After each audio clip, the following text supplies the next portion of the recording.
Maravilha.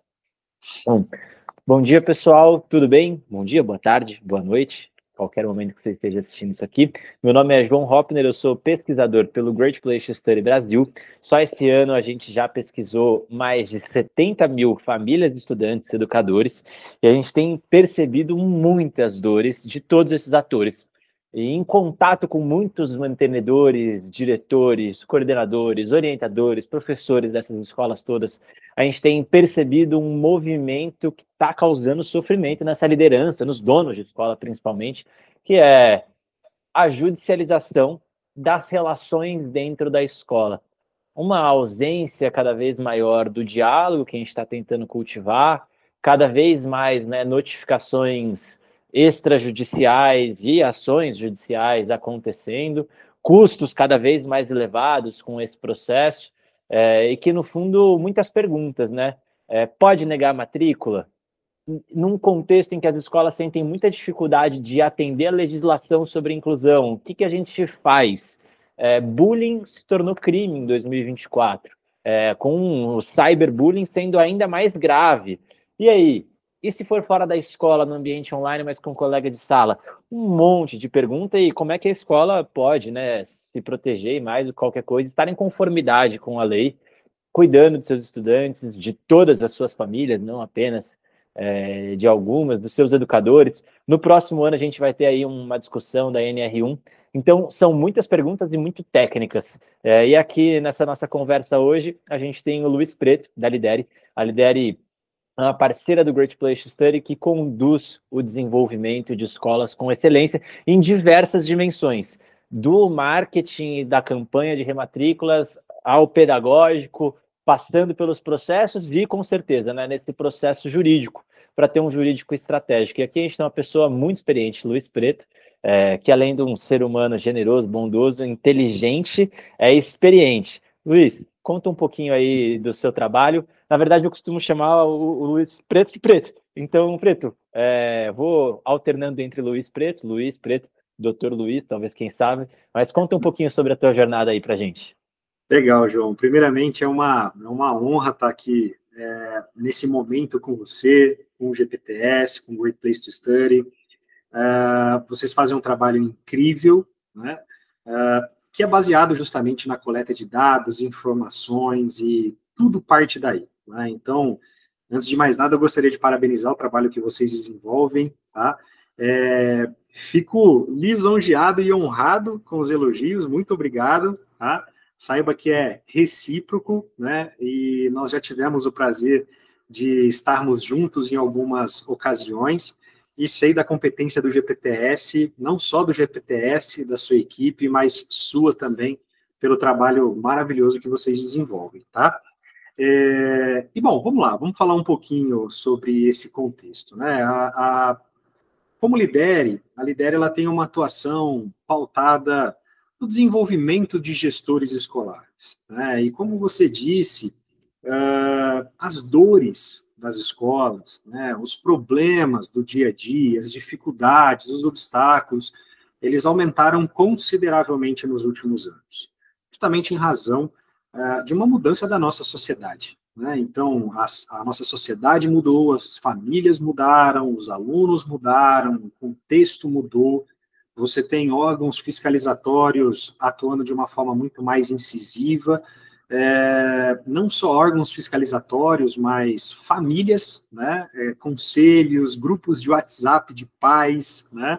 Então, você tem a escola, nos dias de hoje, monitorada constantemente e frequentemente. E isso tem feito com que os problemas, né, as dificuldades, elas aumentassem consideravelmente. E o que nós vislumbramos durante algum tempo é justamente o fato de que muitos gestores eles não possuem uma estrutura interna na sua escola capaz de auxiliá-los na tomada de decisões, capaz de auxiliá-los na condução de todo esse cenário de dificuldades que existe nos dias de hoje, né?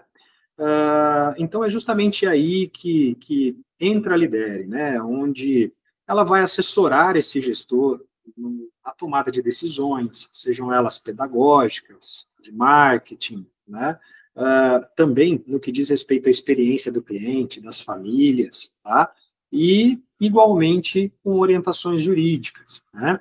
Então, nós ofertamos direcionamentos, ofertamos soluções de consulta, de dúvidas, com o intuito de preparar melhor esse gestor escolar para que ele possa desenvolver o seu trabalho da forma mais segura possível e seguindo os caminhos mais adequados também. Maravilha, maravilha. E aí, né, na experiência aqui de Luiz Preto, contando para vocês, pessoal, já foram mais de 200 escolas já que vocês apoiaram juridicamente aí na sua jornada, né? E um dos principais, se não o principal grupo aí de educação do Brasil, contou também com uma assessoria jurídica do Preto, e aí eles foram apoiando em escala escolas, né? Então, tudo que já teve de bucha, eu acho que já passou pela sua mão, né, meu querido? Porque, no fundo, existem as escolas que constroem um jurídico estratégico, mas a gente sabe que a maioria das escolas está num contexto reativo. Quando chega a notificação, ela vai buscar um advogado. E quando chega a notificação, quer dizer que já tem muita coisa por aí, né?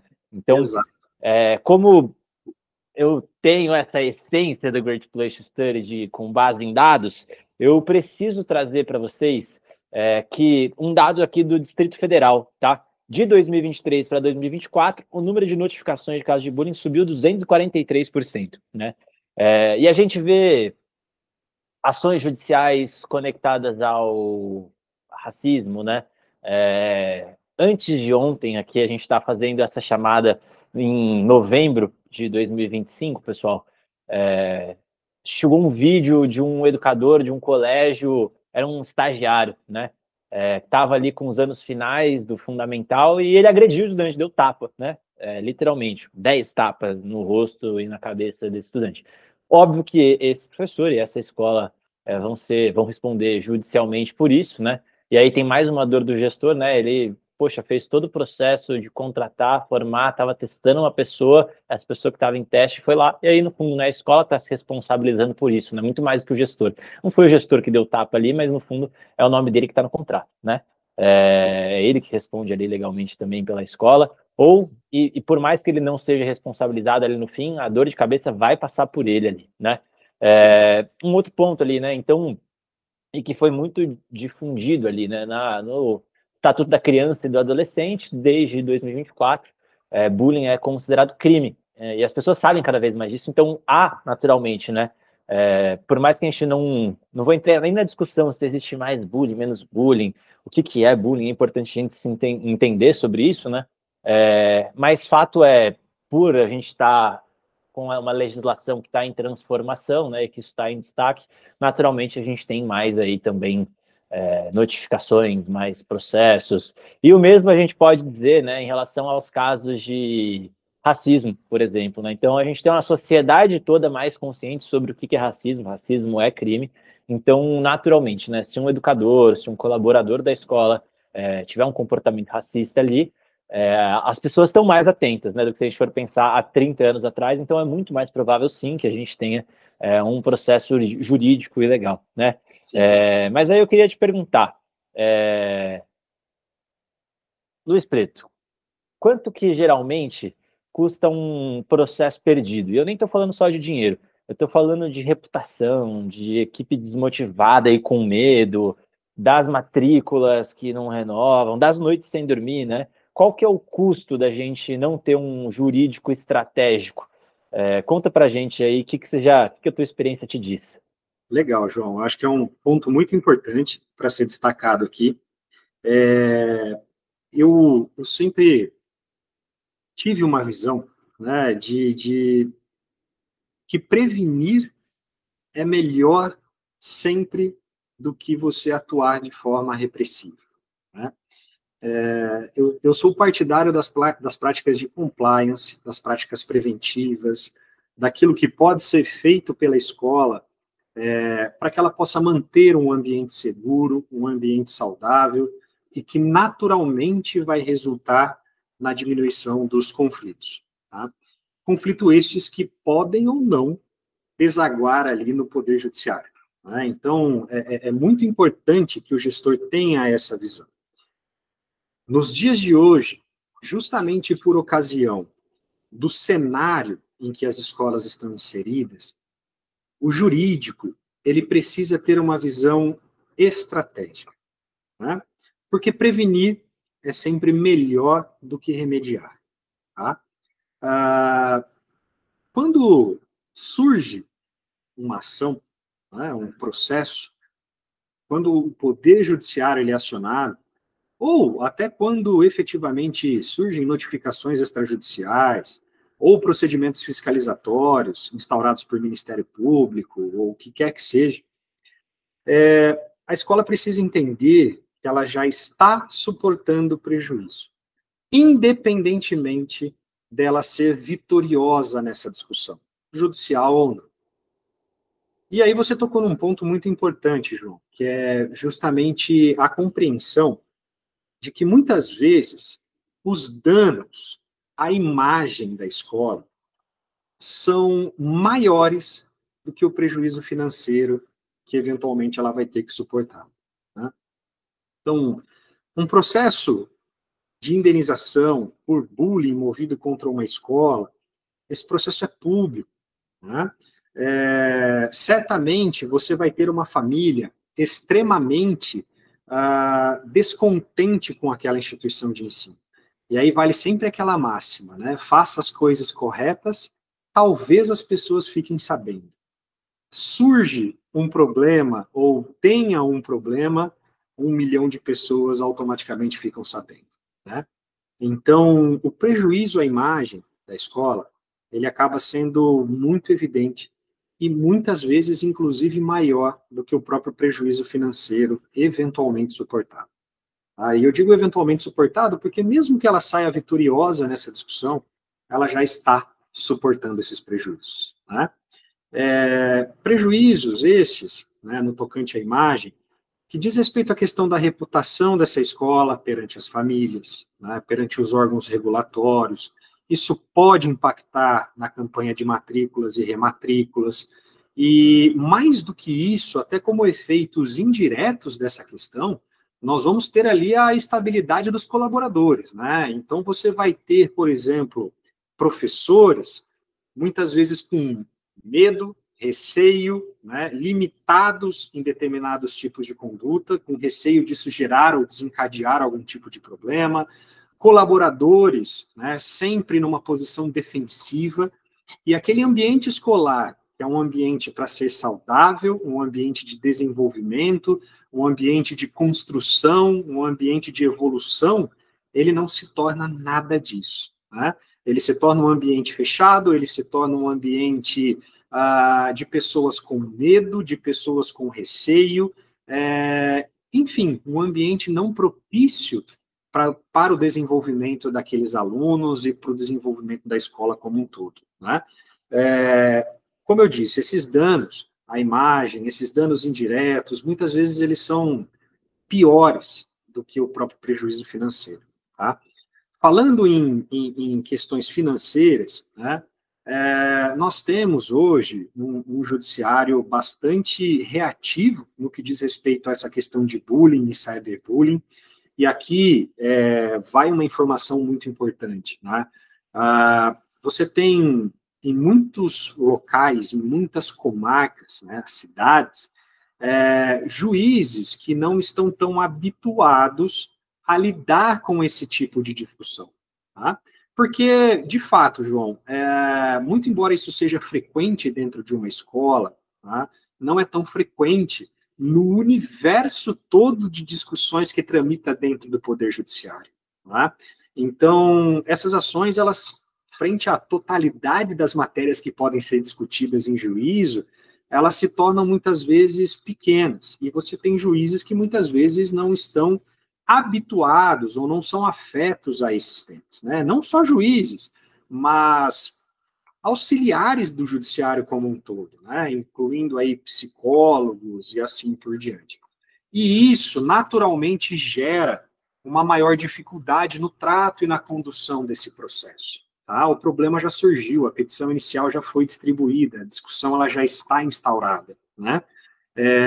Então, a escola ela acaba assumindo todo o ônus processual de justificar e principalmente provar que aquela alegação ela não ocorreu, ou ela não é verídica, ou especialmente que a escola não agiu de forma dolosa, de forma intencional, ou de forma culposa, negligente, né, de forma negligente, ou imperita, ou com imprudência, tá? E é uma discussão extremamente complexa, né, que vai depender de documentos, vai depender de testemunhas, vai depender de pareceres técnicos, então é algo difícil de se discutir no judiciário. Não só isso, você tem no cenário nacional poucos advogados ou poucos escritórios também habituados com lidar com temas educacionais. Essa também acaba sendo uma dificuldade muito grande por parte das escolas e representa para elas também um prejuízo, né?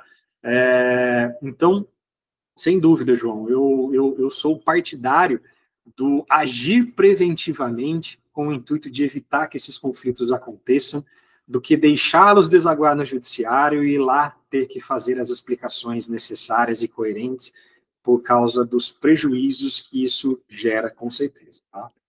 Maravilha, maravilha. Um ponto importante da gente trazer, né, é que, bom, vamos lá, né, nem todo conflito ou desentendimento é bullying. A diferença está na intenção, na frequência, na relação de poder, né, então não é bullying um desentendimento pontual, né, uma brincadeira é recíproca, mesmo que você não se conecte com esse tipo de brincadeira, né, se for uma crítica construtiva, feita com respeito, né, então, ou se for um professor aplicando regras, por exemplo. Então, tem muitos diretores, né, eu percebo, com medo de fazer cumprir a regra das escolas e como é que essas famílias vão reagir. O professor praticou bullying com meu filho, quando no fundo aplicou uma sanção, né? Mas, então, o que é bullying, né? O bullying é uma agressão intencional, repetitiva, que envolve desequilíbrio de poder, né? Físico, psicológico, social, digital. Pode ocorrer entre estudantes, mas também entre adultos, jovens, presencial ou online, né? Então, Sim. os bullying são quando tem a intenção de machucar ou humilhar, né? Tem um processo de repetição, então um comportamento que acontece de forma contínua, que não é um caso isolado, né? E uma das partes tem vantagem, força física, popularidade, influência, a idade, né? Então, o que é bullying, né? Apelidos ofensivos, humilhantes, repetidos, né? Excluir Sim. alguém constantemente de um grupo, de jogos, de conversa, espalhar boatos, mentiras ou segredos para prejudicar uma pessoa, ameaçar, intimidar ou forçar alguém a fazer algo contra a vontade, né? E as mensagens grotescas que a gente sabe que acontecem ali, né? O cyberbullying.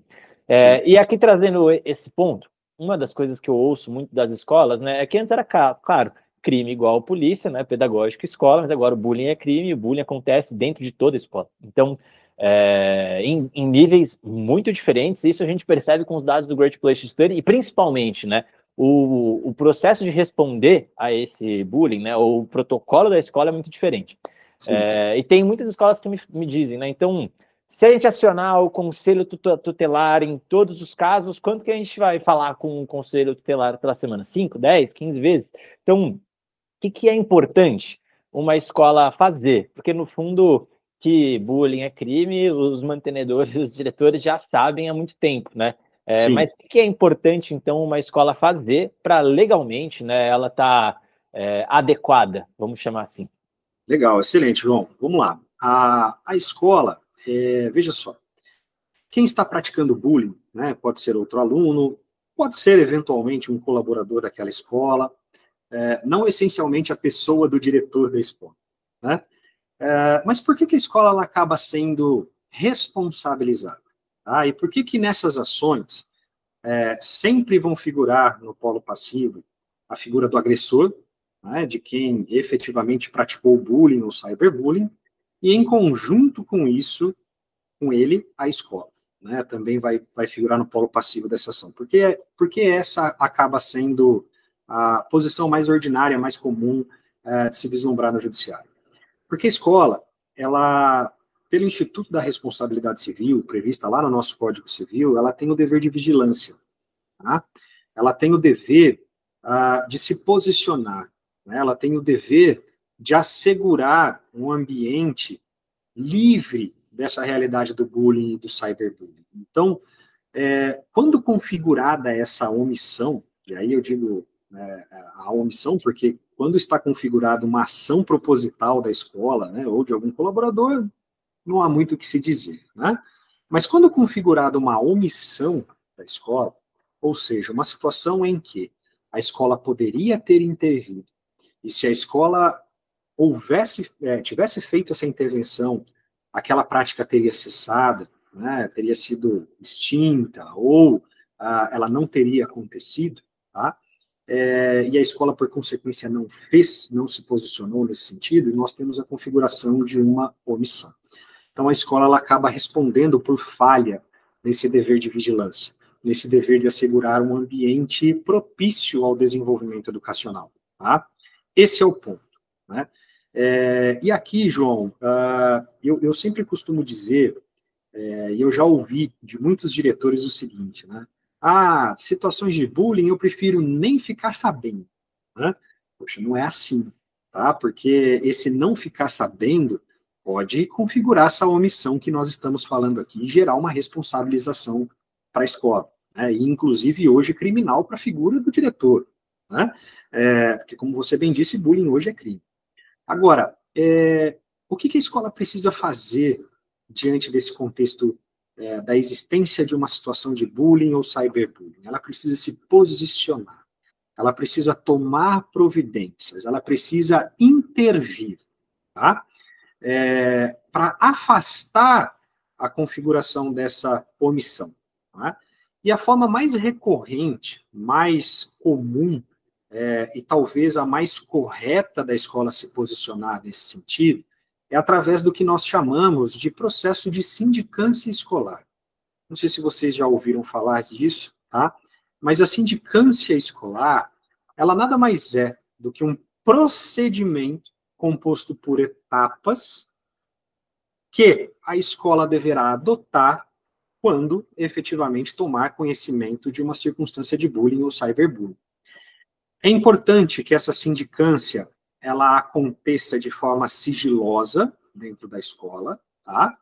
É importante que para essa sindicância seja designada uma equipe, tá, da escola para conduzir essas etapas, para conduzir esses procedimentos que deverão ser adotados, e preferencialmente com a participação, né, de uma psicóloga, de uma pedagoga, de um neuropedagogo, durante essas etapas, tá? Porque eles vão fomentar, né, a questão com pareceres técnicos, recomendações técnicas específicas, e é muito importante, João, algo que eu pouquíssimas vezes vi e constatei em escolas, que esse procedimento de sindicância ele esteja regulado pelo regimento interno da escola.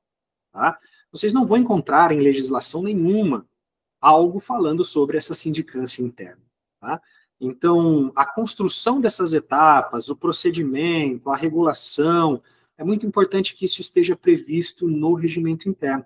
Até como uma forma de, numa eventual fiscalização de órgãos regulatórios, né, da educação, a escola poder comprovar que, olha, eu sou uma escola que luto para que o meu ambiente escolar não tenha bullying nem cyberbullying, tanto é que eu tenho um procedimento interno voltado para isso, chamado de sindicância escolar. Não é? E o que essa sindicância vai fazer e vai construir? Veja, você, como pesquisador do GPTS, João, sabe muito bem disso. Muitas vezes, um mesmo fato ele é composto por diversas versões. Tá? Então, você tem a versão do agressor, você tem a versão do agredido, você tem a versão de quem presenciou, você tem a versão da família do agressor, da família do agredido e assim por diante. Diante dessa diversidade de informações, é muito difícil que um diretor, que um gestor possa se posicionar de forma segura. É para isso que a sindicância existe, João, para dar segurança no posicionamento que a escola vai ter diante desse contexto. Tá? Então, a sindicância ela é composta por uma primeira etapa, onde estas versões, esses depoimentos, eles são colhidos. Então, o gestor escolar tomou conhecimento de uma situação de bullying ou cyberbullying. Qual é o primeiro passo dessa sindicância? Ouvir. Né? Ouvir o agressor, ouvir o agredido, ouvir pessoas, né, que participaram desse contexto e que têm conhecimento dos fatos. Mais do que ouvir, é registrar por escrito esses depoimentos, né, com a assinatura, efetivamente, das partes, com a assinatura de testemunhas, inclusive. Tá?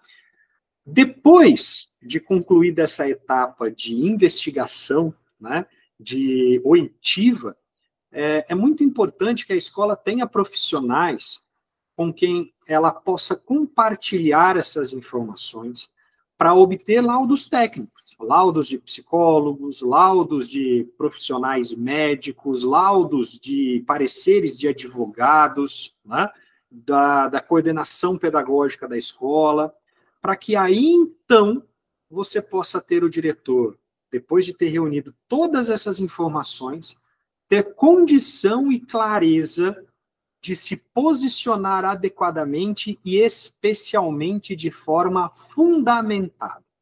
Não é? Então, a reação, a ação que esse gestor ele vai tomar, ela passa a ser uma ação muito mais fundamentada, embasada. Não é? Caso a conduta desse gestor venha a ser questionada em juízo futuramente, ele tem como justificar o porquê, o motivo que o levou a tomar essa decisão, amparado em laudos técnicos, em depoimentos, em oitivas e assim por diante. Tá? Agora, outro aspecto muito importante da sindicância é que ela vai se constituir como uma prova, especialmente, de que a escola ela não se manteve alheia à realidade que ela foi submetida. Né? Então, a escola tomou conhecimento, ouviu, investigou, se informou e tomou uma decisão. Tá? Isso é muito importante em juízo, tá? Porque é uma forma da escola demonstrar que ela efetivamente se posicionou, tomou a postura adequada, amparada em fundamentos técnicos e não se omitiu. Tá? Agora, muitas vezes, João, isso acaba não sendo suficiente por si só. Tá? Porque muitas vezes as questões relacionadas a bullying ou cyberbullying, elas acontecem de forma velada. Não é? Muitas vezes isso não chega a conhecimento da coordenação, da direção pedagógica e assim por diante. Com o tempo de se tomar uma conduta ou uma postura adequada por parte da escola. Tá? Por isso que é muito importante a escola investir também em canais específicos para poder ampliar a possibilidade de receber essas informações. Tá? E aqui, e isso pode ser feito de diversas formas, João. Você pode ter a escola investindo em treinamento dos seus colaboradores, dos seus professores, de modo que desperte neles a atenção e o conhecimento necessário para identificar se aquilo que está acontecendo no pátio da escola é uma brincadeira inocente entre alunos ou é uma situação com potencial configuração de bullying, né? Para que esse colaborador ele tenha condição de reportar isso à coordenação, para que a coordenação, então, instaure a sindicância e tome as providências cabíveis. E aqui eu não falo só de professores, tá? Eu falo dos colaboradores em geral, né? Desde quem recepciona os alunos lá na porta da escola, até efetivamente o pessoal da limpeza, da manutenção e assim por diante. Tá? Eu vi escolas também, João, e aí eu achei muito fantástico isso, criarem canais de denúncia. Isso nós vimos quando nós estivemos em uma imersão em Londres, visitando a BET UK, numa determinada oportunidade, nós visitamos uma escola onde ela tinha criado um canal de denúncia, tá? Onde o aluno, alguém que eventualmente não quisesse se identificar, pudesse reportar essa situação para a direção da escola, né, para que a escola pudesse agir. E conversando com o gestor daquela escola em Londres, ele falou que esse é o canal onde eles mais têm acesso a informações, e a informações que eles jamais imaginariam que seria possível receber, né? Olha que interessante isso, tá? Eu já vi escolas também, João, criando inclusive comissões de alunos, né, composta por alunos, tá?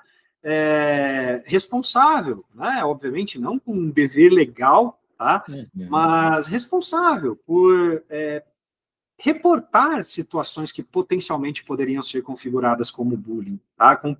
Reportar isso para a coordenação da escola. E o legal, João, é que quando a escola lá envolve, né, toda a sua comunidade escolar, professores, colaboradores, alunos, ela cria um ambiente que naturalmente vai combater esse tipo de conduta, né? Todos passam a ter ali uma postura proativa nesse cenário, sabe?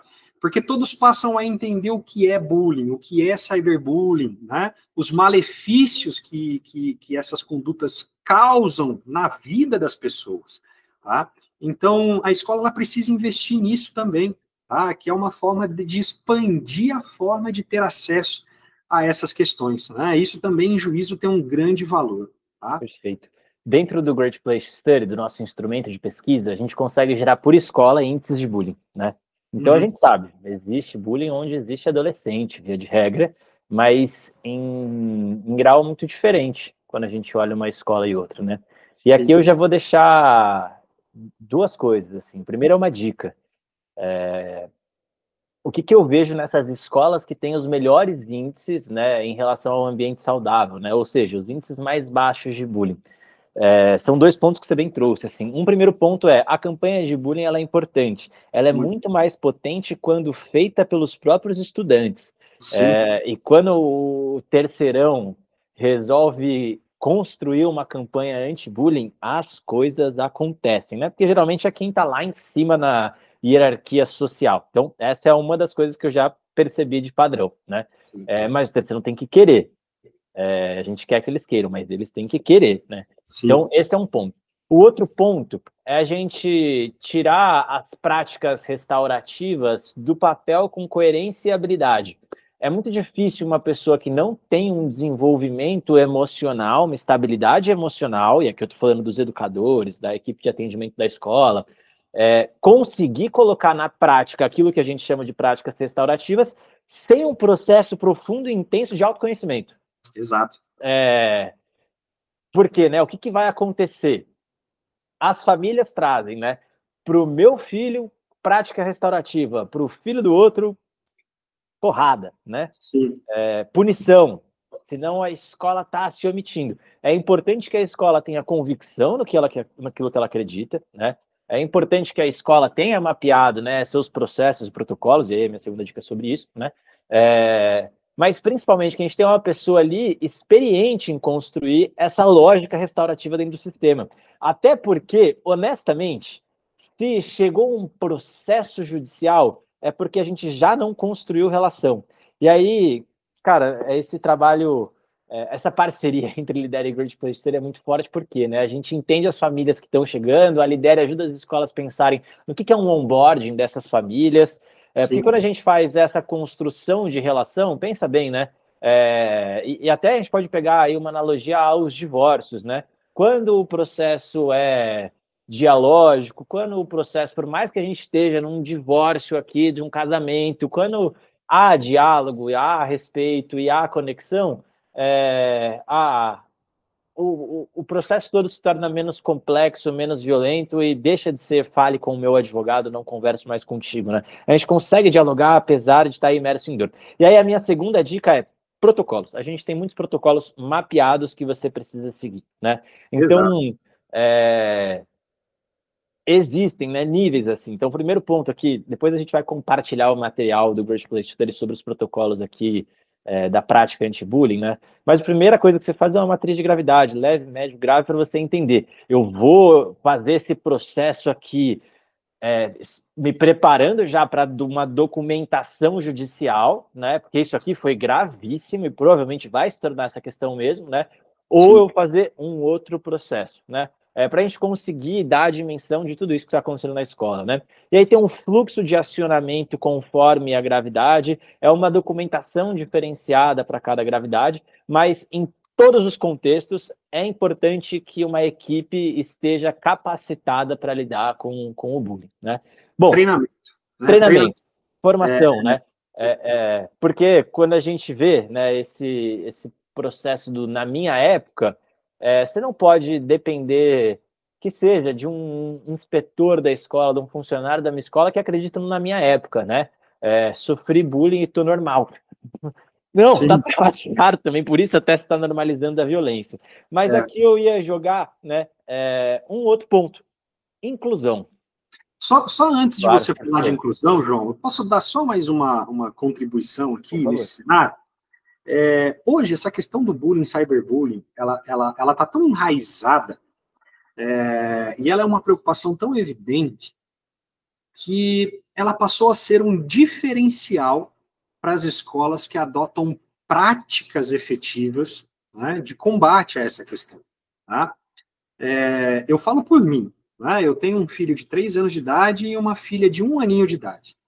Meu filho de 3 anos, ele já está há 1 ano, ele vai terminar agora, em 2025, o primeiro aninho dele na escola. Essa foi, para mim, né, que já estou habituado com essa questão do tema e assim por diante, uma grande preocupação antes de matriculá-lo na escola. Né? A tal ponto que eu me interessei em saber, olha, o que vocês fazem aqui? Que políticas vocês têm? Qual é o entendimento de vocês com relação a bullying, cyberbullying? E é impressionante como as escolas que têm isso como parte da sua rotina, né, que já é algo natural, inclusive, se torna até um diferencial, né, no momento da família escolher por matricular ou não o seu filho naquela escola. Tá? Eu não falo que esse deve ser a ênfase que a escola deve dar, né? Construa uma campanha de bullying para você ter mais matrícula. Não, tá? Mas é que efetivamente é um aspecto que hoje é uma preocupação grande por parte das famílias, né? Então, é indispensável no cenário atual você ter isso efetivamente construído, uma política de combate, né? Seminários, palestras, e aí inclusive com participação dos estudantes, para as famílias, né? Então, isso tudo torna um ambiente escolar infinitamente mais saudável. E a gente sabe que as famílias estão se transformando, né? Cada vez mais chegam outras expectativas para além somente do acadêmico, né? Sem dúvida. Mas vamos lá, inclusão. Eu tenho um dado novamente aqui, óbvio que eu ia trazer um dado, né? Só para a gente entender um movimento que está acontecendo. Esse aqui é um documento do INEP, tá? É um censo escolar. A gente vê aqui, né, os anos iniciais, os anos finais, a educação infantil, o ensino médio, todas essas curvas aqui, o número de matrículas de estudante com deficiência, transtornos de desenvolvimento, altas habilidades, em classes comuns, né? Ou seja, né, ou também em classes especiais, mas a gente vê esse movimento de uma inclusão, por conta, inclusive, da legislação, né, acontecendo. Então, estudantes que antes estavam segregados estão fazendo parte, mas isso traz um desafio para as escolas. Porque não pode ser como sempre foi, né? E aí a gente tem prédios de 30 anos atrás que não comportam, né? E se a gente for pensar, né, a legislação e as expectativas e a nossa visão, a nossa compreensão, a nossa concepção sobre a inclusão de 10 anos atrás é diferente hoje. Então, um prédio que foi pensado há 10 anos atrás, não necessariamente ele consegue atender a escola hoje. E aqui já tem obras para fazer. A nossa concepção de inclusão há 10 anos atrás ela é diferente de hoje. Então, talvez um educador de 10 anos atrás, e que não é o educador mais antigo da sua escola, convenhamos, ele talvez também esteja precisando de uma reforma no pensamento, né? E a estrutura da escola, muitas vezes, e aqui eu estou falando da estrutura pedagógica, do currículo, da forma de avaliar, ela passou por algumas reformas pequenas, né? Ou talvez reformas até significativas, mas talvez ela ainda não seja inclusiva. E aí, quando o assunto é inclusão, a gente sabe que parte, né, de um contexto de muita dor de algumas das famílias também que querem ver seus filhos bem, né? Sim. Que se soma também a um desgaste de uma trajetória. E aqui eu queria que você trouxesse, né? O que é importante falar para as escolas quando o assunto é inclusão e judicialização? Conta para gente, Preto. Legal, João. Veja só, eu me lembro de estar em 2015 participando de um encontro promovido por um sistema de ensino, um encontro nacional das escolas conveniadas a esse determinado sistema de ensino, e essa lei, que é a lei de inclusão, ela foi promulgada em 2015, tá? Não significa dizer que antes de 2015 não haviam outras legislações, atos normativos regulando o tema, porque existiam, tá? Mas em 2015 foi uma grande virada de chave, né? Porque ali veio a Lei Nacional Brasileira de Inclusão, tá? E eu me recordo que eu estava trabalhando, dando essa palestra, e eu resolvi falar, não sei se certo ou errado, porque foi um tema extremamente polêmico, né? Ainda mais naquela época, tá? Hoje, naquela época, muito mais. E nós resolvemos discutir e falar nessa palestra sobre o tema de inclusão, né? E você via, naquela época, nitidamente uma reação dos gestores, eu não estou entrando no mérito se certas ou erradas, tá? Mas de preocupação, porque as escolas deles estavam muito distantes daquilo que determinava a legislação brasileira de inclusão, né? E demandaria, João, até para o cumprimento efetivo da legislação, não só reformas estruturais, né, reformas nos imóveis, para garantir a acessibilidade e assim por diante, mas reformas e mudanças de pensamento, de posicionamento e de visão.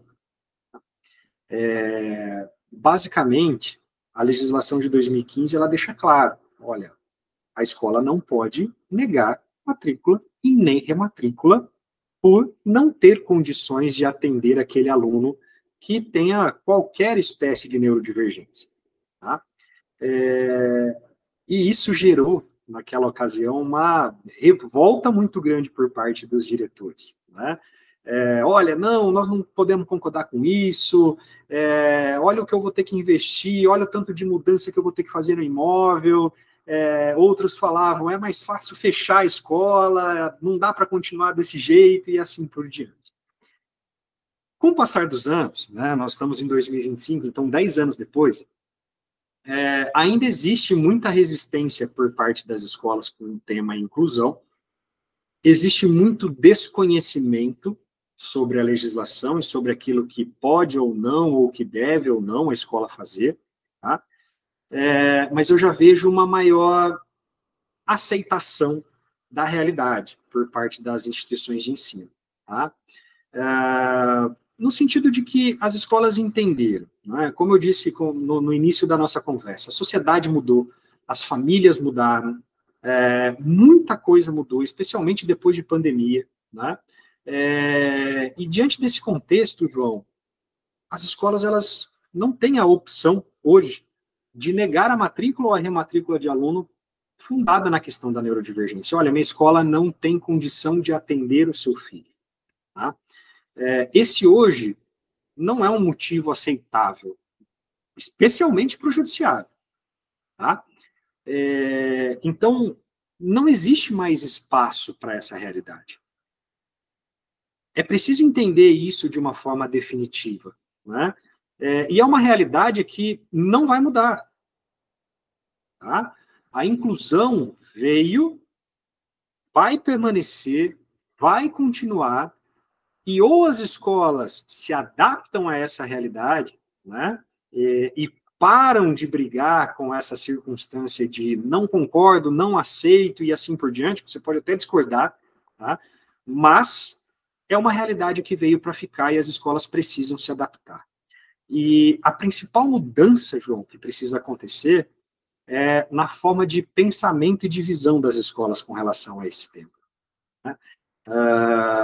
Porque nós temos um judiciário hoje extremamente condenatório nesse tocante. Negou a rematrícula por motivo pautado na neurodivergência? Não pode, indeniza. Você tem um Ministério Público hoje extremamente proativo nesse tocante. O pai, né, a família que teve a sua matrícula, a rematrícula negada pelo motivo da neurodivergência do filho, ou qualquer coisa nesse sentido, ela sai da recepção da escola e vai no gabinete do promotor de justiça na cidade dela, lá no Ministério Público, denunciar. Então, você tem hoje uma rede de fiscalização e um judiciário extremamente reativo a esse aspecto. Tá? Não existe mais espaço para essa negativa nos dias de hoje. Tá? Então, é importante deixar isso claro, o que também não significa, nós vamos falar já já também, que a escola ela está obrigada a aceitar toda e qualquer situação. Nós vamos ver que existem circunstâncias em que a escola pode e deve se posicionar, tá? Mas, existindo a neurodivergência, a matrícula e a rematrícula precisa acontecer. A escola precisa se adaptar e a escola precisa fornecer para aquele aluno, sem repasse de ônus financeiro à família, tá? Absolutamente precisa conferir aquele aluno o melhor ambiente possível. Tá? Essa é uma realidade atual que vai continuar a ser a realidade dos próximos anos, com toda certeza. E as escolas estão se adaptando, aprendendo a fazer, né? Eu vejo algumas... Não é por neurodivergência, é por, né? E aí, construindo esse processo que, no fundo, eles são identificados ali pelo sistema como um todo, né? E eu vejo que tem muitas escolas que estão recusando e alegando, né? Falta estrutura técnica, a gente não tem competência para cuidar desse caso. E principalmente, né? E existem dois contextos de escola que eu vejo que fazem muito isso. São as escolas que trabalham com um foco extremamente no conteúdo, né? Ou até mesmo as escolas que, por terem uma sensibilidade, acabam atraindo, muitas vezes, pais que confiam que aqui o meu filho vai ser acolhido, porque a base dessa escola é acolhimento, né? Que, no fundo, reforça todo um sistema de exclusão, né? Então, o que pode acontecer no caso de uma escola se justificar pela falta de estrutura técnica e pontuar, né? A gente já tem muitos casos de inclusão nessa turma. O que acontece? E aí uma família decide, né, entrar com uma ação judicial. Legal, João. Esse fundamento, essa motivação, não é uma motivação aceita pelo judiciário. Tá? Isso é cristalino. Né? Então, assim, olha, minha escola ela não tem a competência para atender esse aluno por ocasião da especificidade da neurodivergência, ou por causa do meu modelo pedagógico, ou por qualquer circunstância nesse cenário. Isso não é fundamento, não é motivação, tá? Legítimo, frente à lei brasileira de inclusão e frente ao atual entendimento do judiciário. Eu não estou dizendo que eu concordo, tá? Mas frente a estas posições, não são motivos justificáveis ou legítimos para se fundamentar a negativa da matrícula ou da rematrícula. Tá? Existe muita segurança em falar isso. Certamente vai sobrevir uma condenação, vai sobrevir alguma situação pejorativa para a escola. Tá? O que, de certa forma, João, fica aqui uma reflexão muito interessante a ser feita nesse espaço. Né? A Lei Brasileira de Inclusão e o nosso judiciário, eles entendem o assunto inclusão hoje como inclua a todo custo. Suprimiram da escola a opção de negar a matrícula ou a rematrícula. Ela não tem essa opção quando o assunto é inclusão. Legal? Mas será que isso é correto? E eu não estou dizendo, não estou fazendo essa pergunta sobre o ponto de vista da escola, estou fazendo essa pergunta sobre o ponto de vista do próprio aluno. Quando nós sabemos, João, que nós temos escolas que são escolas voltadas à performance. Nós sabemos que tem escolas com diversos modelos pedagógicos. E, de fato, pode existir uma situação legítima onde aquela escola, pelo seu modelo pedagógico, pelos seus princípios, pelos seus valores, não seja o ambiente mais adequado para aquele aluno com aquela neurodivergência. E o que poderia ser um fundamento benéfico para o próprio aluno, né, onde a escola poderia recomendar, falando assim, olha, família, a minha escola, essa escola aqui, ela tem essa visão, esse direcionamento, por essas questões pedagógicas, talvez aqui não seja um ambiente onde o seu filho, né, esse aluno, ele vai ter o melhor aproveitamento possível. Tá? O que poderia ser legítimo para a legislação e para o judiciário, não é. Tá? Agora, será que isso tramita em benefício do próprio aluno? Será que essa inclusão a todo custo, será que essa inclusão desprovida de critérios, né, será que isso é saudável para a família, para o aluno, para a escola? Tá? É uma reflexão que eu acredito que os nossos legisladores, né, poderiam avançar no seu desenvolvimento, sabe? Perfeito. Mas, de qualquer forma, eu acho que um conselho que eu daria para gestores é prepare-se para incluir melhor no ano que vem do que você fez esse ano. A gente sabe que na maioria das vezes é insuficiente, a gente vê uma crescente, né? E famílias cada vez mais conscientes dos seus direitos, né? Então, é uma reflexão extremamente válida, mas, de qualquer forma, o ponto principal é inclua e se prepare para fazer melhor ano que vem do que você fez esse ano. Mas, nesse processo de se preparar para fazer melhor, inclusive, a gente... eu, pelo menos, parto de uma premissa que educar é uma missão grande demais para uma pessoa, para uma entidade sozinha. Precisa ser uma parceria entre família e escola, né? E eu também vejo escolas que estão dando o seu melhor. E muitas vezes aí quem falha, né, é a família em fazer a sua parte. Nesse contexto, né, o que as escolas podem colocar, seja no contrato, seja no regimento interno, ou qual é o documento e o material em que eles alinham a expectativa sobre família? Qual que é a sua parte? A gente vai fazer um processo de inclusão dessa forma. Para esse processo ser bem sucedido, isso é o que a gente espera de você. Como que as escolas podem fazer isso, Preto? Legal, João. Você tocou num ponto sensível e extremamente importante, né? Que é a participação da família. A participação da família ela tem que acontecer durante o processo de formação de qualquer aluno, né? Não só alunos com alguma neurodivergência específica. E nós vemos, muitas vezes, esse aspecto não sendo concretizado pela família. Seja por pura negligência familiar, né? Ou algumas vezes até por desconhecimento mesmo. Em menor escala, mas possível também. E aí a escola, João, nós vamos falar de um documento aqui que nós já falamos. Novamente, ela deve construir no seu regimento interno, todos os seus aspectos relacionados à inclusão. Tá? Junto com a estruturação no regimento interno, é indispensável que hoje a escola desenvolva uma política de inclusão. Quais são as circunstâncias em que a escola vai oferecer um assistente exclusivo para aquele aluno ou não? Tá? Quando ou quais professores, com qual tipo de formação vai atender determinado tipo de situação? Então, desenvolver um regimento interno bem estruturado e desenvolver uma política inclusiva é fundamental, tá? É essencial para esse cenário.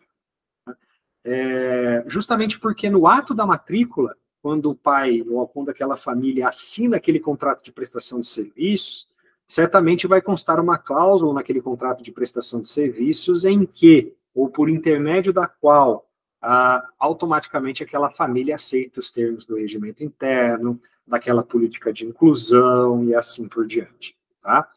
Quando a escola tem um regimento interno estruturado, né, com a questão da inclusão, quando a escola tem uma política inclusiva, isso inclusive a auxilia muito, tá? em eventuais procedimentos fiscalizatórios, em eventuais ações judiciais, porque evidencia que ela é uma escola preocupada com essa realidade. Ou seja, que ela é uma escola inclusiva. Tá? Não é um documento isoladamente engavetado que vai gerar essa percepção, mas é o documento munido da prática e do exercício daquela realidade. Tá? Então, olha, nós não temos condição de atender essa neurodivergência específica desse aluno, não é fundamento. Olha, eu já tenho muitos alunos com neurodivergência nessa sala, não é um fundamento. Olha, minha escola ela não é adaptada estruturalmente para este aluno, não é um fundamento. Tá? Hoje, o nosso judiciário inclua-se. Ponto. Né? A escola que se adapte e a escola ainda não pode nem repassar o ônus financeiro disso para essa família. Tá?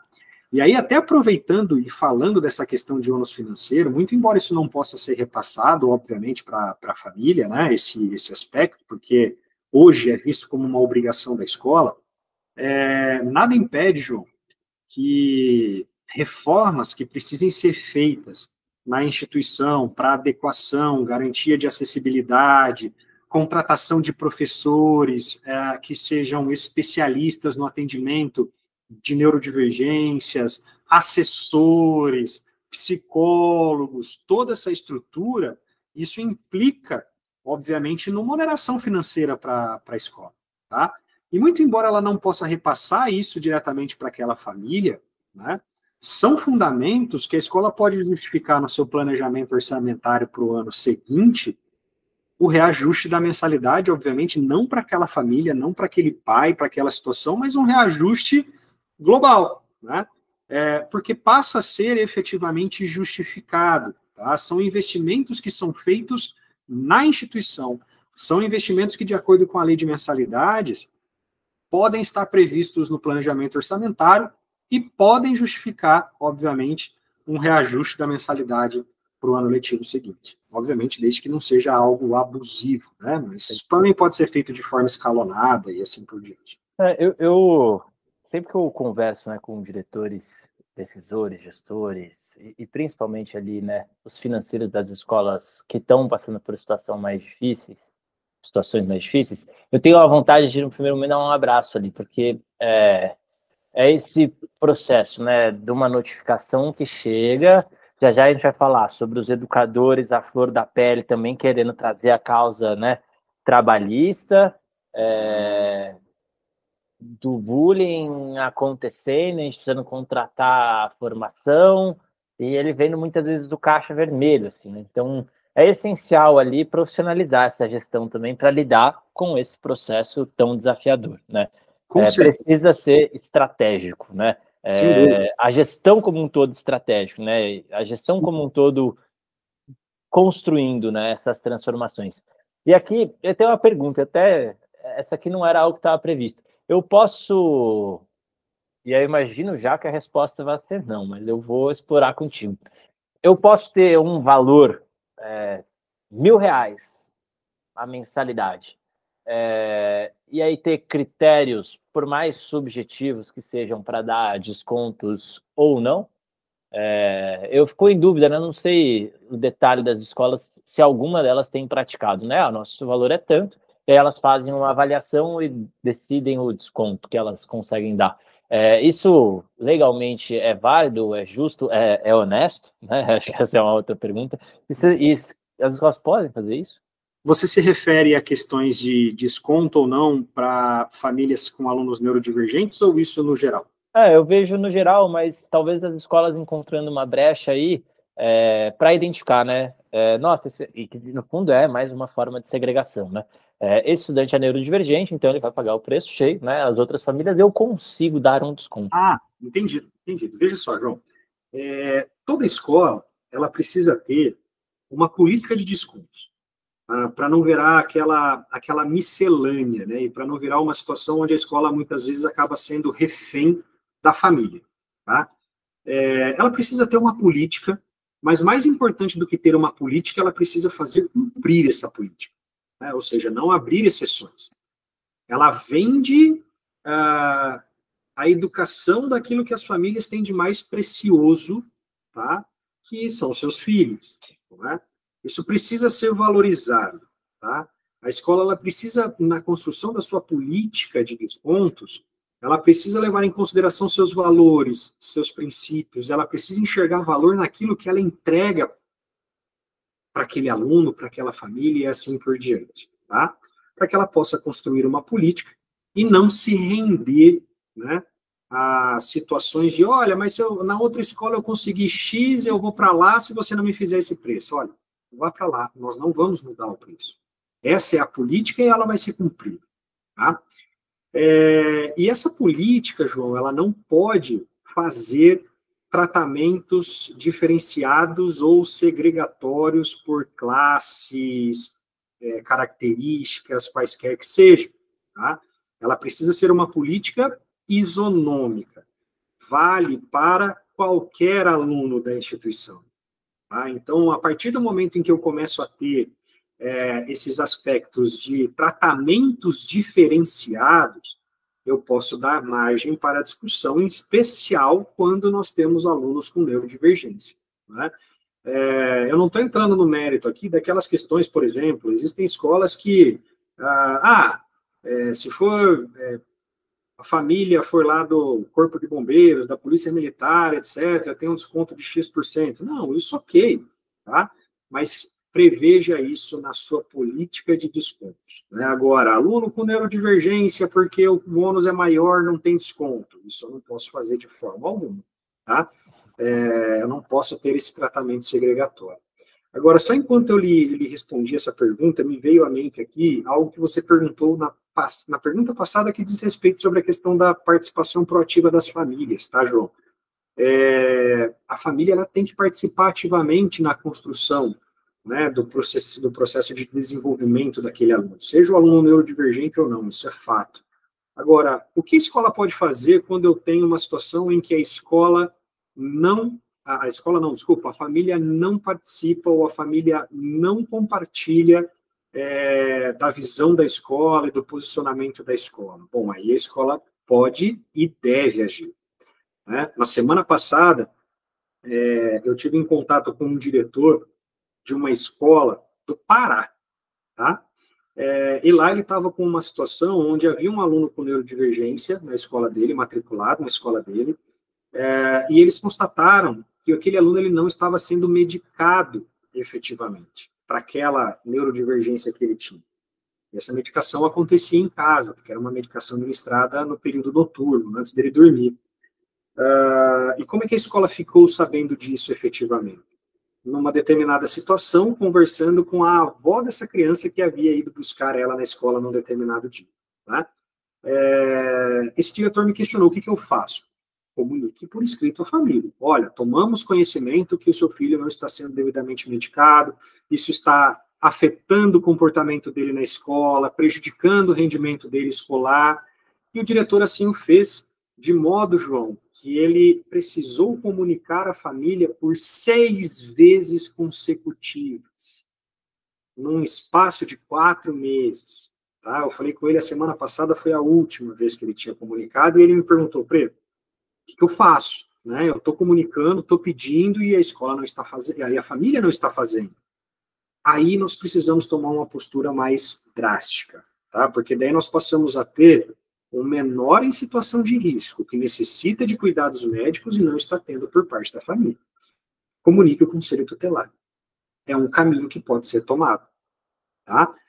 Comunique o Ministério Público e peça providências, tá? Então, aí esse tipo de conduta pode ser tomado quando nós chegamos a extremos como esse, que infelizmente acontecem, né, nas escolas, e quando a omissão parte da família. Tá? Então, o que a escola precisa fazer novamente? Se posicionar, agir proativamente, né? O aluno não está sendo medicado e etc., isso não é problema meu, é da família, não vou entrar nessa discussão.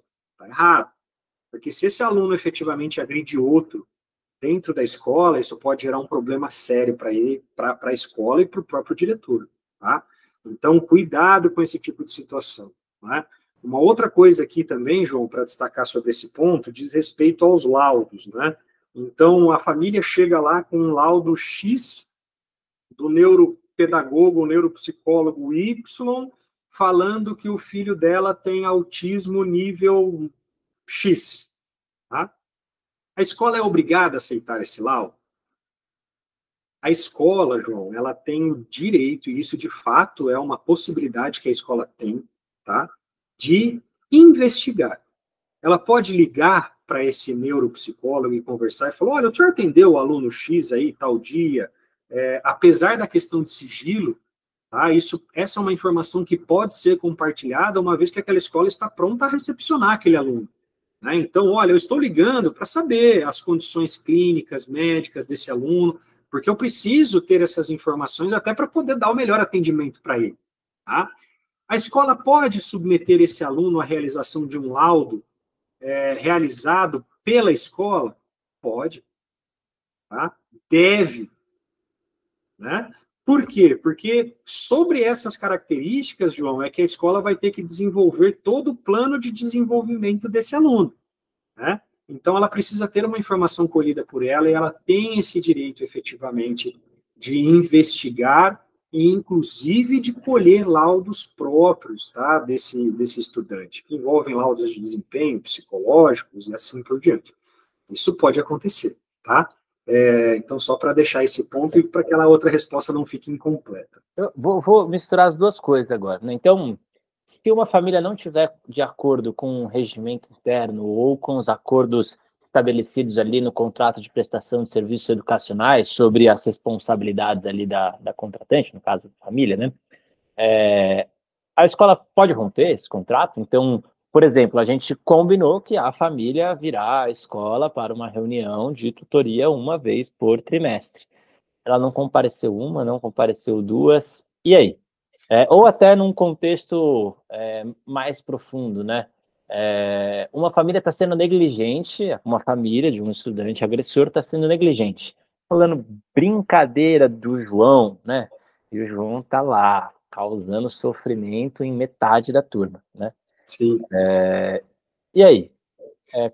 Como que a escola pode agir legalmente, o que ela pode fazer, né, se uma família não estiver honrando os acordos ali ou de acordo com o regimento interno?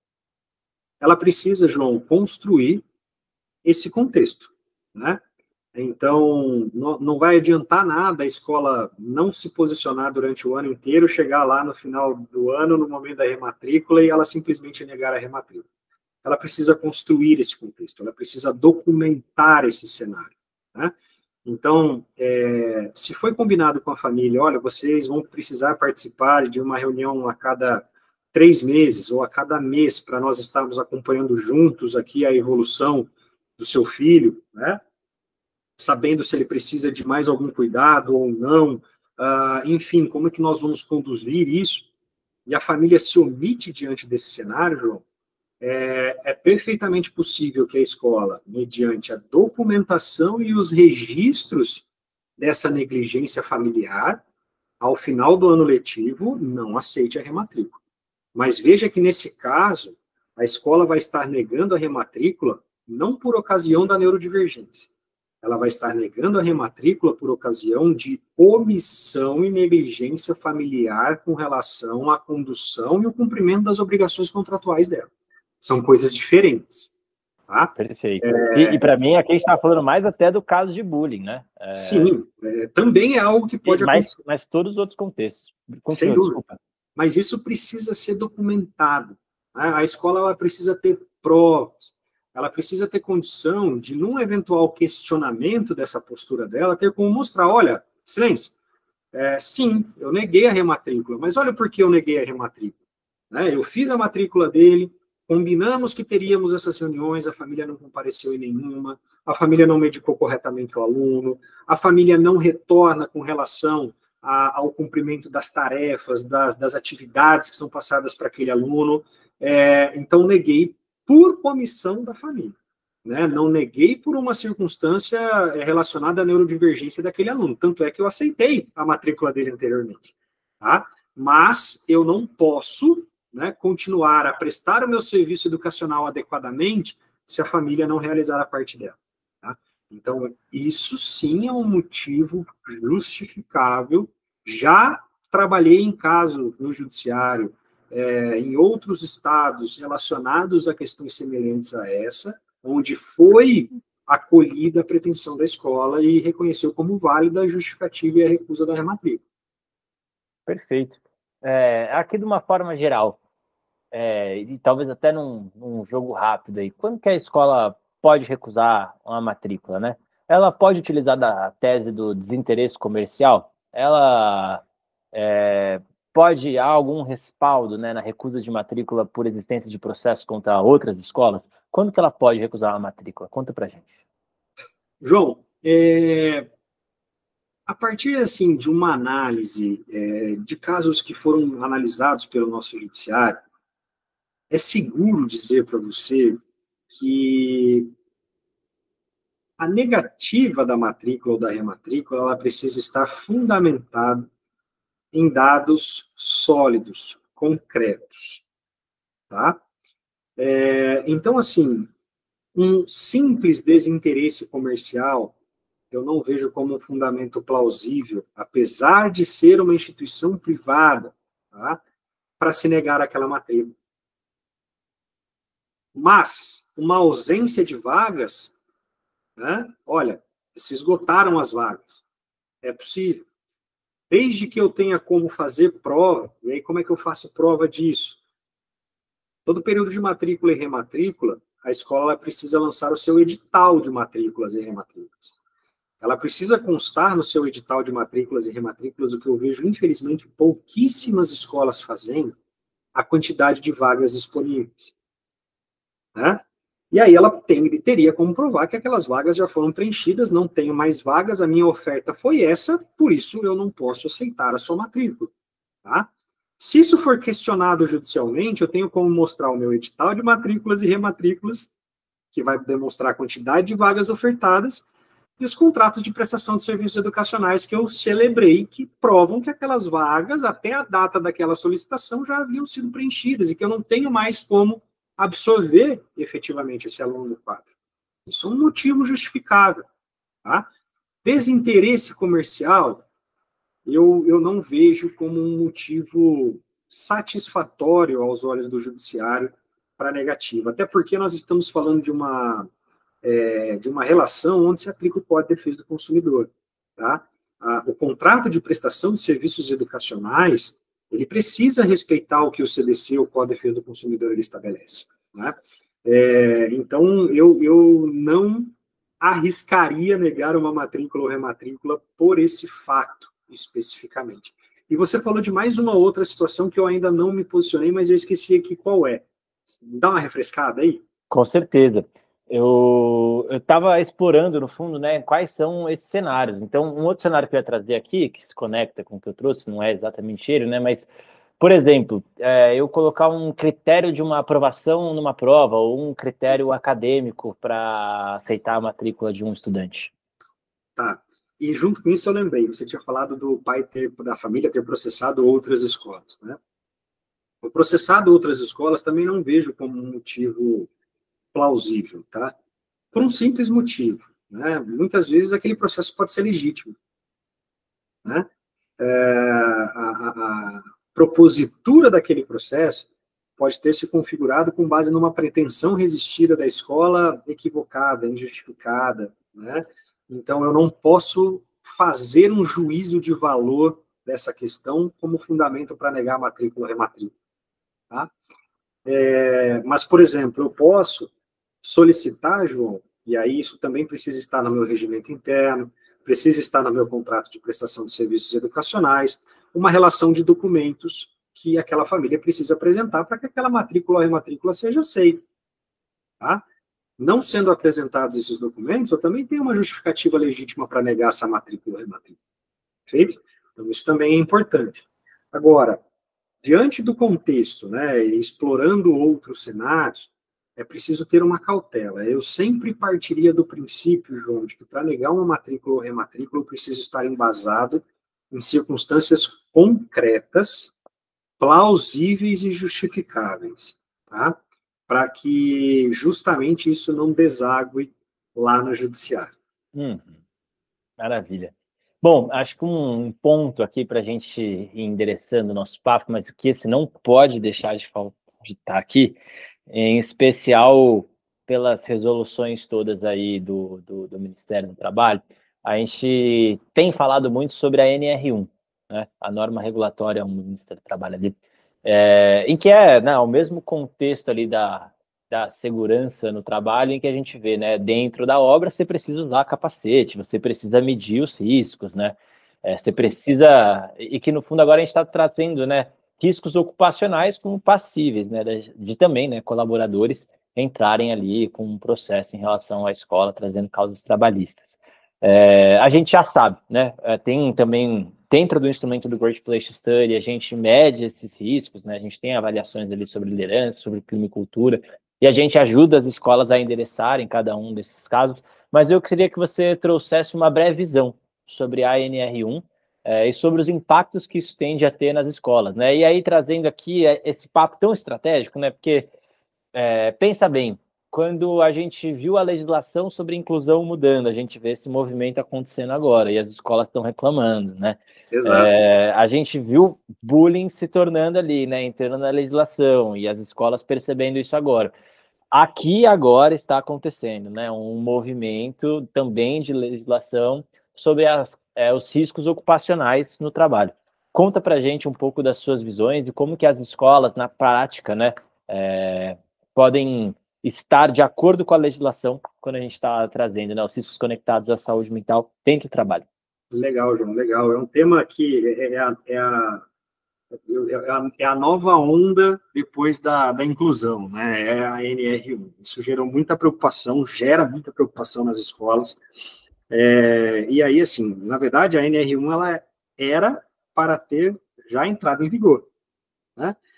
Não entrou em vigor por efetivamente retirada de pauta do próprio governo, né?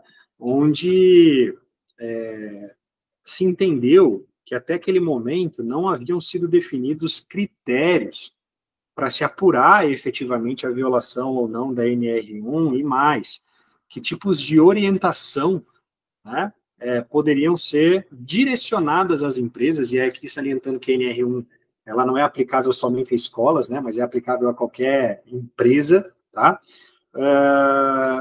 Como a escola ou como a empresa ela poderia se adequar à NR1 e esse trabalho está sendo efetivamente desenvolvido, né? Com mais critério, com mais informação, com mais transparência, o que eu vejo com bons olhos, tá? Mas é fato, João, que hoje o empregador ele precisa se preocupar com isso também, e ele precisa se preparar para isso, tá? Assim como a situação do bullying, por exemplo, ele precisa criar canais de atendimento desses profissionais. Ele precisa ter uma postura proativa do RH dele, onde o RH possa manter conversas periódicas com os colaboradores em geral, não só com os professores, né? E entender como está, né, o estado emocional, psíquico, mental, efetivamente ali daquele colaborador. O RH junto com o psicólogo da escola, tá? Isso é muito importante. Não só uma conversa de cafezinho, né? Mas uma conversa onde se registre isso também. Porque, veja só, não é toda e qualquer circunstância que resulte, tá? Num abalo, em uma situação emocional, psíquica, mental daquele colaborador, que automaticamente a responsabilidade vai ser da empresa. É preciso investigar e entender a causa, né? Então, de onde isso está vindo? É por causa das condições de trabalho ou não é por causa das condições de trabalho? Então, como é que a empresa, e aí, no caso aqui, a escola pode se preparar para isso?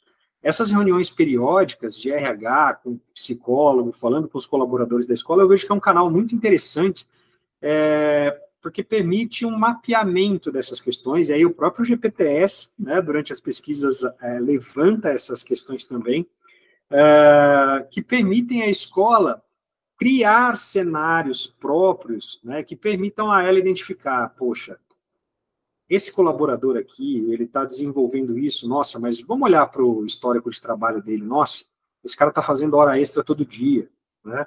Esse cara está submetido a uma pressão imensa. Poxa, isso tem contribuição com essa questão mental, psíquica, psicológica e assim por diante. Vamos nos adequar, tá? Hoje, João, já existem empresas, né, que surgiram a partir da NR1 com ênfase, né, não só nessas investigações, mas na execução de medidas, né? Então, identificado esse fato, sugerem recomendações, obviamente, para a direção da escola com relação à tomada de decisões, né, de diminuir carga de trabalho, de mudar aquele colaborador de função, de efetivamente tomar uma providência antes que aquilo se agrave gigantescamente, tá? Perfeito. E aqui eu vou trazer uma pergunta não para você, Luiz Preto, mas para você, diretor, que está me escutando aqui. Você sabe o que é assédio moral? As lideranças da sua escola sabem o que é assédio moral? Meu querido, precisa formar as lideranças, né? E se tiver acontecendo um contexto de assédio moral, cada vez mais, né, as empresas e aí, consequentemente, né, as escolas privadas vão ser responsabilizadas. E aqui trazendo, né, sobre a ANR1 especificamente, né, escolas vão precisar implementar um programa ali de gerenciamento de riscos ocupacionais, e aqui podem contar com a pesquisa do Great Place Study, vão precisar, né, trazer esses planos de ação, então, e vão precisar também, né, oferecer treinamentos e registrar e manter essas evidências, né, acompanhar principalmente esses casos, né, então, e que no fundo o que as pessoas mais querem, né, que as pessoas sejam felizes dentro da escola, não só os estudantes sejam felizes, mas a gente sabe que o adoecimento ele tem acontecido não por conta do trabalho somente, né, mas que são questões sociais que a gente está vivendo, né? Então, no mundo, né? E essa é uma estatística diferente no Brasil. Existem mais mortes por suicídio do que por homicídio. A maioria das pessoas não sabe disso. Então, esses riscos eles são importantíssimos da gente acompanhar, né? A gente está vivendo numa sociedade que nos conduz, via de regra, ao adoecimento, né? Em especial aqui nos grandes centros, né? Em que a gente vive, via de regra, também em apartamentos apartados. Então, a gente tem vivido, por mais que a gente conviva, com uma sensação de solidão, muitas vezes, e de isolamento. Isso não necessariamente é culpa da escola, mas é importante que a escola tenha documentado, e aqui já que a gente está falando da judicialização, né, dessas relações como um todo, não só da judicialização da relação família-escola, que ela tenha documentado que cumpre a sua parte, né? Exato. Então, algo mais que seja importante, né? Porque eu sei que tem um buraco profundo aí, mas o que mais é importante a gente falar sobre a ANR1, Preto? Eu vejo assim, João, tudo que a escola puder identificar, criar, desenvolver, que possa demonstrar a sua proatividade, tá? E a sua preocupação com a saúde mental dos seus colaboradores, são bem-vindas, tá? Nós temos aí a NR1 que está para entrar em vigor, ela estabelece a obrigação de cuidado com esse aspecto por parte da empresa, né, consequentemente por parte da escola, mas ainda é algo muito recente, né? Então, muitas coisas vão surgir por aí, tá? Então, de uma forma muito resumida, mas eu acredito que efetiva, tudo que a escola puder verificar, projetos, né, pensando e voltados para a questão da saúde mental do colaborador, são bem-vindos. Né? A saúde mental do colaborador ela não está diretamente relacionada à remuneração que ele recebe. Né? Eu vou aumentar o salário dele. Não, isso não vai mudar. Né? Mas ao ambiente, né? a como acontece a comunicação entre os colaboradores, qual é o nível de pressão que esse colaborador está submetido. Né? E como eu disse, esse abalo psicológico, né, esse adoecimento da saúde emocional do colaborador, o mais importante é você identificar a causa, a origem, é decorrente das relações de trabalho ou não. Então, tudo que efetivamente a escola puder documentar, fazer proativamente e especialmente registrar, melhor. Perfeito. E até parte, né, do nosso instrumento aqui foi um ajuste há algum tempo atrás, vindo de uma mantenedora de escola muito querida, muito inteligente, que a gente identifica mesmo, né? Essas questões todas de sofrimento, nosso instrumento está pesquisando, estão ligadas ao trabalho, ou, cara, ele está passando por um divórcio e tem questões de saúde na família que conduzem, né, e contribuem e tornam, né, o contexto mais favorável ali ao adoecimento, né? Então a gente consegue identificar bem. E aqui, para a gente, né, entender por que isso tende a ser um ponto cada vez mais importante, né? Em 2024 foram concedidas mais de 472 mil licenças médicas pelo INSS, né, por transtornos mentais e comportamentais. Esse é o maior valor da série histórica, né? E esse número de 2024 ele representa um aumento de 68% em relação a 2023. E entrando no primeiro semestre de 2025, um dado bem recente aqui, foram 267.690 afastamentos por esses transtornos mentais, né? Que é um valor maior do que até o mesmo período de 2024. Então, a gente viu que isso, né, com base em dados aqui, a gente está trazendo para vocês, tem se acelerado esse ritmo. Não só dentro das escolas, mas e não só, né, por conta do trabalho, mas também por conta do trabalho. Preto, a gente está aqui há bastante tempo. Eu acho que quem está assistindo a gente deve estar borbulhando, né? Mas é importante a gente endereçar. Então, o que um diretor de escola precisa fazer para ter um jurídico estratégico? Legal. Esse jurídico estratégico, e aí isso vai da contratação, né, do gestor com aquele advogado e com aquele escritório e assim por diante, ele precisa compreender nesse profissional ou nesse escritório a forma de atuação, né? Saber se efetivamente esse escritório ou esse profissional ele está habituado com termos de compliance, que a compliance se aplica a todas as áreas, né? Tem a compliance financeira, tributária, de gestão, contábil, fiscal e assim por diante. Mas você precisa saber se esse profissional, esse escritório, ele está habituado a trabalhar com compliance. Em caso positivo, ele vai estar habituado a pensar preventivamente, né? E quando esse advogado, esse escritório, ele está habituado e ele vislumbra, tá, a necessidade, a importância de atuar preventivamente, naturalmente as condutas e as propostas dele se darão nesse cenário, né? Então, ao invés de pensar e de saber o que precisa ser feito após o surgimento do problema, é pensar e saber o que precisa ser feito para que o problema não aconteça, né? Ou, no pior cenário possível, se o problema vier a acontecer, ele está seguro de que a escola fez o que poderia ter feito, né? E está documentalmente amparada para encarar aquela discussão. Não é o compliance, não é a atuação preventiva que vai necessariamente evitar o problema, né? O direito de ação compete a cada um, tá? Você não tem como impedir o direito de ação, mas você tem como tentar evitar esse direito de ação e você tem como se preparar para esse direito de ação, tá? Então, isso, João, é a grande mensagem que eu acho que nós podemos passar para todo mundo que está aqui nos assistindo, sabe? Foquem a energia de vocês, a inteligência de vocês no desenvolvimento de procedimentos, no desenvolvimento de estratégias, no desenvolvimento de condutas pensadas para evitar aquele determinado tipo de problema.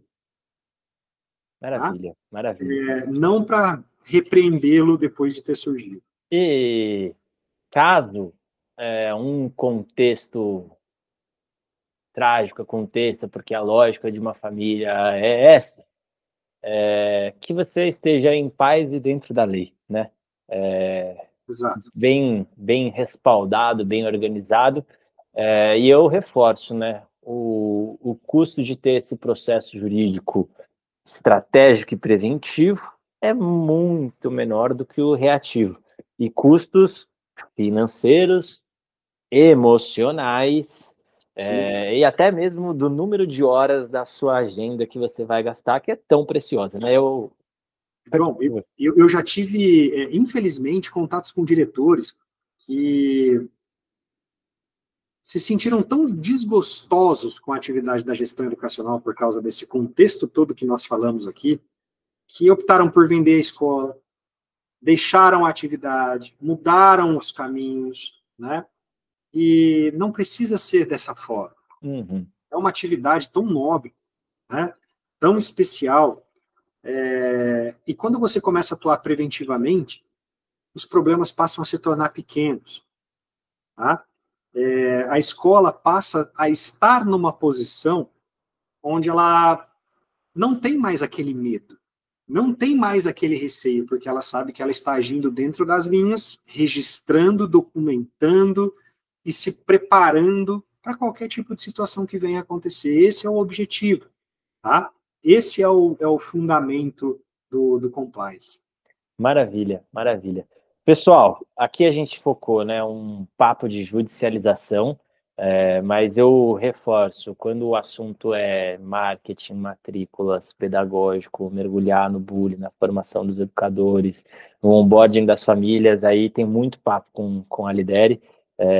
A gente vai deixar o contato deles aqui. Para as escolas pesquisadas do Great Place to Study, por favor, confiram os protocolos que a gente está liberando. A gente estuda, né? Tantas escolas, tem dados sobre tantas escolas, então a gente conhece as práticas mais efetivas e, por sorte, a gente tem construído uma rede colaborativa, né? Boa parte dessas perguntas aqui, inclusive, vieram, né, de gestores da nossa rede. A demanda desse papo aqui, ele veio da ideia de gestores da nossa rede, né? Então, as escolas da nossa rede, elas têm compartilhado. Nossa, como é que é o nosso protocolo anti-bullying? A gente junta os 3 melhores protocolos aqui, deixa ele redondinho e compartilha com as escolas para elas pegarem, estudarem e construírem seus próprios, né? Então, desde modelos de documentos aos protocolos de inclusão, até mesmo algo que a gente vai soltar nas próximas semanas o que é o onboarding das novas famílias, como é que faz, né? Tem protocolo, uma dica de como que a gente segue, mas os principais protocolos que a gente precisa estar atento, né, são os ligados à saúde mental, são os ligados à inclusão, são ligados, né, a todos esses processos que a gente precisa construir. Então, isso é essencial. Preto, muito obrigado por esse papo, obrigado por dividir seu conhecimento. Pessoal, vocês já perceberam, né, que a bagagem de quem tem, né, experiência com escola faz toda a diferença. Então, por favor, busquem pelo Espreito, busquem pela Lidere para construir esse processo estratégico do seu jurídico, né? Que ele não seja um processo reativo. Preto, muito obrigado pelo papo. Te deixo aí o espaço para uma última fala. Que isso, meu amigo. Eu que só tenho a agradecer, tá? Parabéns por essa iniciativa. Eu sou muito favorável a nós podermos sempre conversar sobre temas como esse, né? Porque são formas, João, de construção conjunta, sabe? E quando nós falamos de educação, isso tem muito valor, né? As escolas, elas vivem isoladas, né? Elas se enxergam muitas vezes como concorrentes, quando alguns assuntos, o compartilhamento, a disseminação, isso poderia contribuir de uma forma muito benéfica. Então, parabéns pela iniciativa do GPTS, tá? Vocês são fantásticos. Vocês perceberam que em boa parte das respostas jurídicas que foram dadas aqui, o fundamento está em dados, né? A importância de documentar, de ter dado, de ter informação. Vocês são incríveis nisso, então, muito obrigado. Estou sempre à disposição de vocês, a Lidere também, para que a gente possa continuar essa construção e ajudar e contribuir com o maior número de escolas possível. Maravilha, que honra, que honra, que honra, Luiz Preto. Bom, para você que está escutando a gente aqui, a nossa próxima conversa desta vai ser com um especialista em IA. Como é que faz IA em escola, né? No fundo, tem prejuízos para a capacidade cognitiva, mas ao mesmo tempo a gente não pode negar que a tecnologia está aí. Como que escolas fora do Brasil têm feito? O que de fato a gente pode aproveitar a IA dentro da escola? Papo sobre isso. E tem um grupo se construindo também aqui dentro do Great Place Study de escolas que estão estudando profundamente essa lógica restaurativa de construção de relação. E reforço, né? Se a gente está chegando num contexto de judicialização, é porque a relação ela já não está bem construída e muito menos a gente está vivendo, né, uma lógica restaurativa ali com as pessoas. Então, e esse é um ponto de estudo constante. Não basta ler o livro Comunicação Não Violenta, do Marshall B. Rosenberg, né? Você não aprende natação lendo livro de natação, você aprende natação na piscina. Então, é num grupo ali de prática de comunicação não violenta, se aprofundando e aplicando, né, as lógicas restaurativas como um todo. Muita coisa do Great Place to Study por aqui para as escolas, parcerias riquíssimas como essa nossa aqui. Te agradeço por assistir esse papo. Um beijo, até mais, muito obrigado. Até mais, pessoal. Obrigado. Legal, excelente.